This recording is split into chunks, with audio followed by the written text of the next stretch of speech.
Rosalie, à toi, courage du fond de mon cœur. Est-ce que tu connais le film ou le livre La liste de Schindler? C'est l'histoire vraie d'un homme qui a, pendant la Seconde Guerre mondiale, aidé, je crois, plus de 1000 âmes, plus de 1000 juifs, à ne pas partir, se faire exterminer dans les camps de concentration. Cet homme est devenu injuste. Il y a un passage très beau, très profond, très touchant, qui m'a fait pleurer un moment à la fin de ce film. Donc au long du film, on voit la prise de conscience de plus en plus profonde que cet homme il a, de la souffrance de ces personnes et d'à quel point il faut qu'il les aide. Il a une entreprise de manufacture et il embauche ces personnes juives.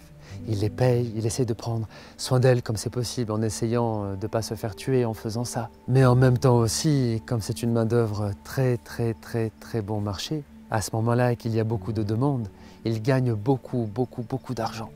Et on le voit au long du film, au long de cette histoire, où il vit aussi de manière extrêmement faste, il a des belles voitures, de belles femmes, il mange de la merveilleuse nourriture, de beaux vêtements, etc. Donc il a aussi cet amour comme ça, de la jouissance sensorielle, du luxe. Et plus le temps passe, plus les choses deviennent difficiles pour les Juifs, et plus on voit qu'il s'engage de plus en plus profond, de plus en plus fort, qu'il prend de plus en plus de risques pour aider tous ces êtres humains-là à s'en sortir. Et à mesure que le temps et que l'histoire passe, il donne de plus en plus tout ce qu'il a, tout l'argent, tous les biens qu'il peut avoir pour aider ces personnes. Et puis, un jour, c'est la fin de la guerre. Il a réussi à aider, je crois, environ ces 1000 personnes à survivre.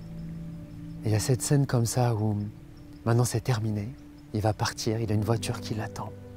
Il regarde tous ces gens qui sont là, qui sont libres, dont un ami juif avec lequel ils ont travaillé pour réaliser tout ça. Et il y a ce moment très émouvant où cet homme, celui qui a aidé les autres, il s'effondre par terre, il se met à pleurer dans les bras de son ami juif. Et il a cette prise de conscience belle et profonde, immense, où il se rend compte qu'aussi dans sa part de folie et d'égoïsme, tout cet argent qu'il a gaspillé, à un moment il prend une montre et dit « peut-être avec cette montre-là, j'aurais pu sauver encore 5 vies. » Il a un pins en or attaché à sa veste et il le décroche et dit avec ça aussi, une vie, ça, cette valeur de cet argent, pour une vie humaine. Il se rend compte à la fois de ce qu'il a fait de bien, mais d'aussi toute l'imperfection qu'il y a eu dans ça. Il se rend compte de la valeur suprême par-dessus tout, qui transcende tout, de l'amour envers son prochain.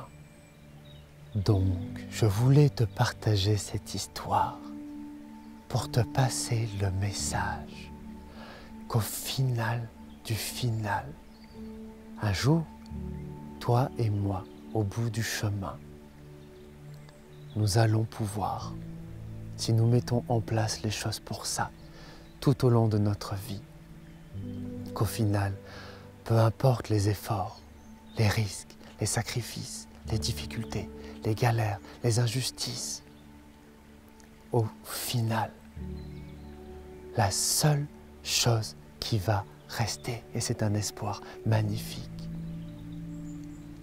c'est l'amour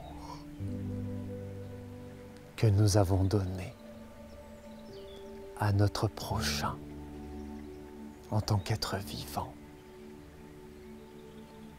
Qu'il soit d'ailleurs humain ou animal, autre chose. À la fin, il ne restera que l'amour. Et ça valait la peine.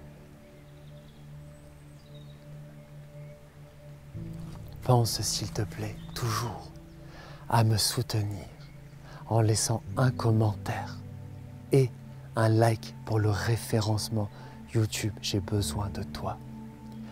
Partage mes messages autour de toi. Il y en a tellement besoin. Le monde en a tellement besoin. Aide-moi à aider, je t'en prie. Rappelle-toi qu'il y a toujours de l'espoir. Et on se retrouve tout de suite dans la prochaine vidéo. C'est parti.